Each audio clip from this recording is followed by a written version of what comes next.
So I guess sometimes you just have to go for it. When the feeling takes you, you just got to make your move, right? Hey guys, Pete here. This will be my For All Mankind Season 2 Episode 7 breakdown. Quick spoiler warning, if you haven't seen it yet, this video will definitely spoil it for you. Just hit the subscribe button, go watch it, get caught up, and then come back when you're finished, because it is the kind of episode you're going to want to talk about. With that out of the way, let's get to it.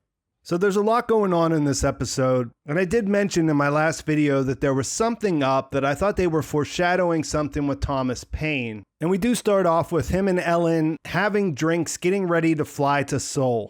They're going there in their role to represent NASA and the US government. Before they can go, they have a conversation about how she was born to do this job. We see that she's thinking of stepping down, and she almost gets a chance to before she gets a phone call. Her father's had a heart attack, and without thinking twice, Paine encourages her to go there, tells her to cancel the trip, and says this is family. He continues on without her, and we soon learn that Paine is a passenger on KAL 007. We see him talk to Margo about work. They're talking about a proposed space station. We watch as a Soviet fighter jet is following the commercial airliner, and then we see his last moments before an air-to-air missile explodes nearby. KAL-7 is something that really happened in our timeline. It's wild to think that a passenger flight like this was shot down, and over 200 passengers, mostly civilians, were killed. This isn't even the only flight like this in the 1980s, though. Just 5 years later, the US shot down Iran Air Flight 655, and all 290 people on board were killed. I'm not old enough to remember KAL 007. But I did go and look at the Wikipedia article, look at some of the news reports from that time, and also things that have come out in the last few decades as more information has been made available. To me, it looks like the incident mostly plays out the same way in both timelines. The passenger flight is shot down after crossing into restricted airspace. This was a huge deal in our timeline. There was international outrage. It gave birth to a lot of conspiracy theories about what really happened, and it certainly ratcheted up the intensity of the Cold War.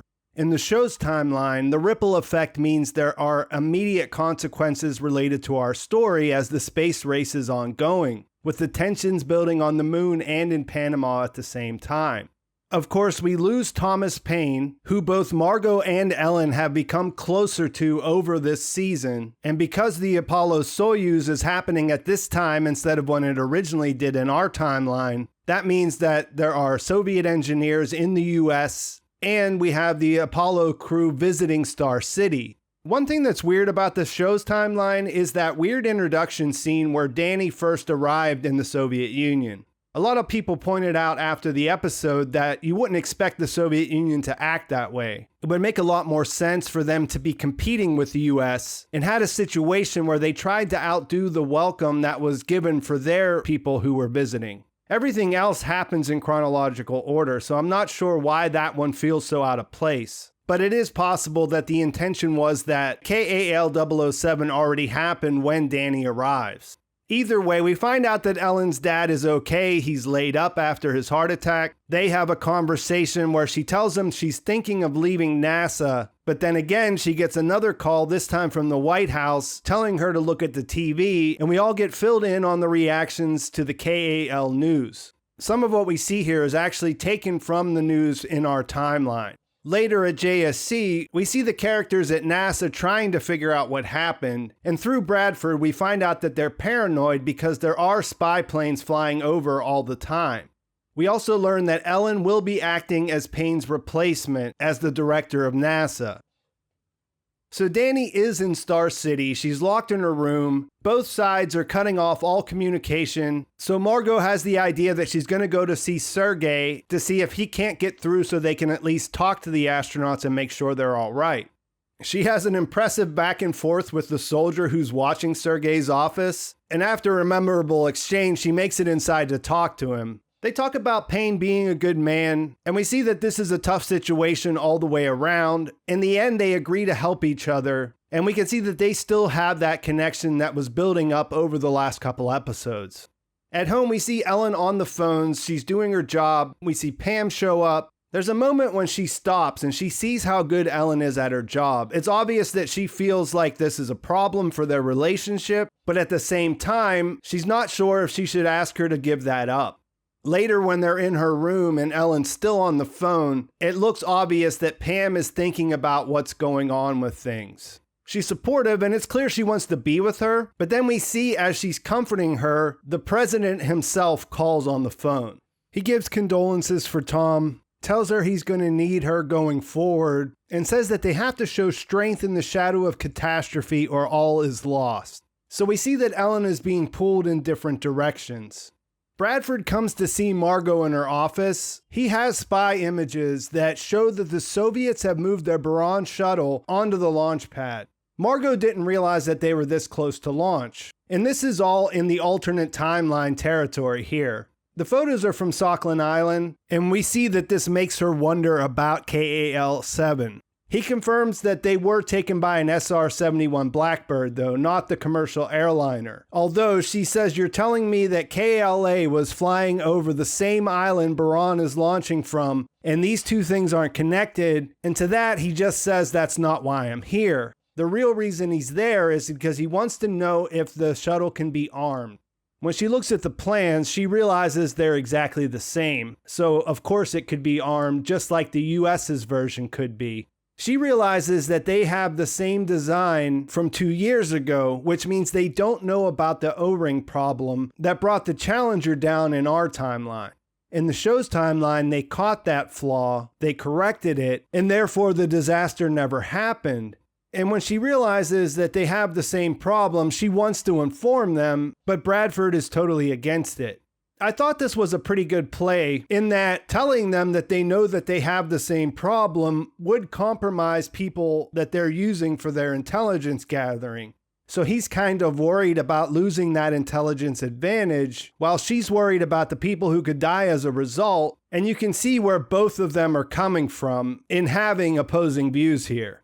And the fact that they could arm the shuttle hints at escalation, and we see a little bit of the fear of the DoD coming in when Larry and Ellen are having a conversation in their kitchen. She's overwhelmed with the job. She's distracted because she wants to walk away. She wants to live her life with Pam, but she's also very dedicated to the space program and the idea of getting to Mars. Larry gives her the idea that if she doesn't want the DoD to take over, then she's going to have to prove that she has things under control. Later, she calls a meeting saying that they're taking back the mining site. The president has approved it, and he's approved arming Pathfinder, but all of this was under her recommendation. These weren't the president's ideas. This was her attempt to try to keep the DoD out of NASA by taking an aggressive approach on their own.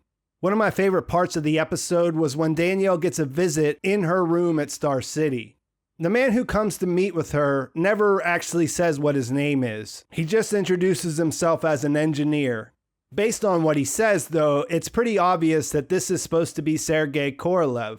He's the man that was the force behind the Soviet space program. I think it's fair to say that he was the driving force behind all the advancements they made. And the showrunner Ron Moore has said that his surviving in the For All Mankind timeline is where the timelines diverge. In our timeline, he died, and their space program never really recovered. I don't think there's any doubt that this is supposed to be him. He talks about the Gulag, which is something that happened in real life. He spent time there. He doesn't give his name. In real life, that was a security measure because they were afraid that he would be assassinated. So he kept his name even from the people he worked with inside the space program. And you can hear the sense of wonder and dedication that he has to going to space. And I think that's why I like this exchange so much, because we have Danielle. She's in a hostile situation. She doesn't know what's going on. But even in that situation, these two are able to connect through that same passion for exploring space. He has a drink with her. He leaves the knife behind so that she can carve her name in the door. That was a nice touch. And of course, she does eventually get to leave the room.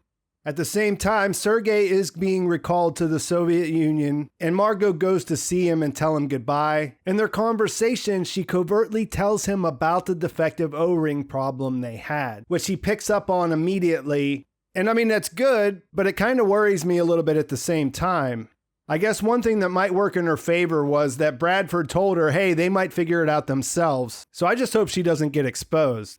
So that's about everything that goes down as far as the main conflict. Other stuff that happens in this episode, we see Kelly get the paperwork from the adoption agency. She finds out that her mother died in childbirth. She gets to see a picture of her birth parents, and she sends a D-mail inquiring about her father. And by the end of the episode, she gets his address, so we'll see where that goes in the next episode.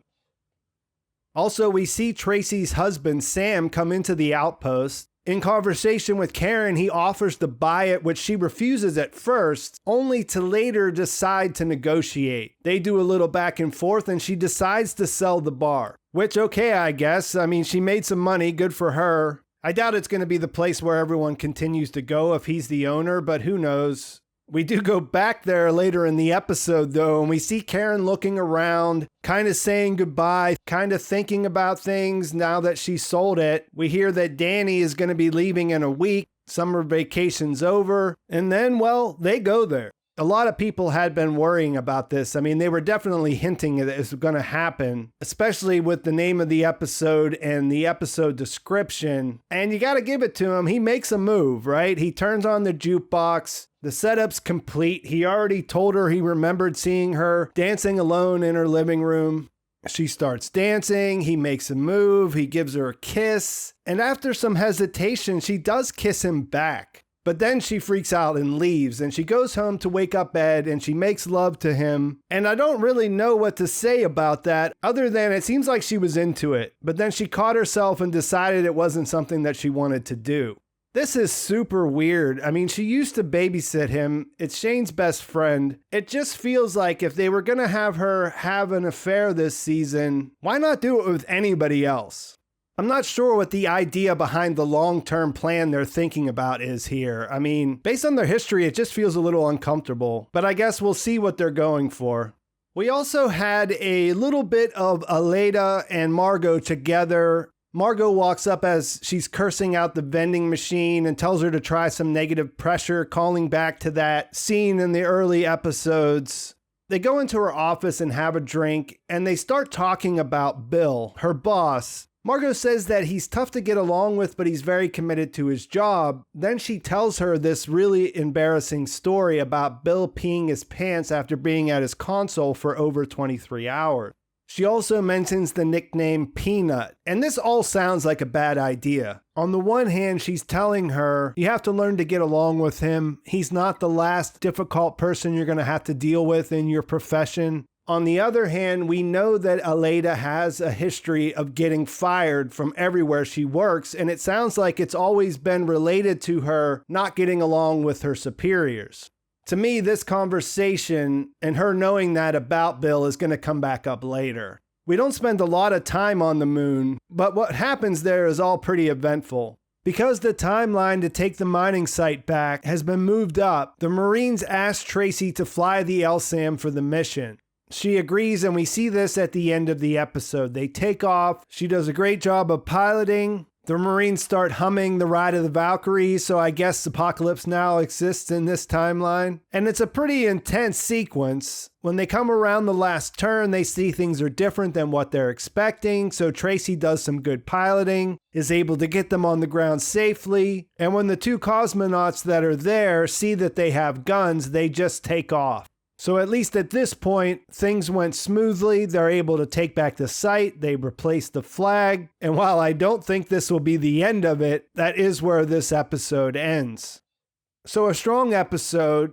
It did jump around a lot, but all the stories seem to be heading in the same direction. I think the one outlier is the Karen and Dani thing, but everything else seems to be falling into place. Sad to see Thomas Paine go. They did a good job of making him a sympathetic character throughout this season. It'll be interesting to see how Margo and Ellen both do what they can to keep his vision alive in NASA. It was sad to see him go, but it was an intense sequence seeing the plane being taken out. And I thought they did a pretty good job of integrating this thing that happened in our timeline into the alternate timeline to see how things play out differently.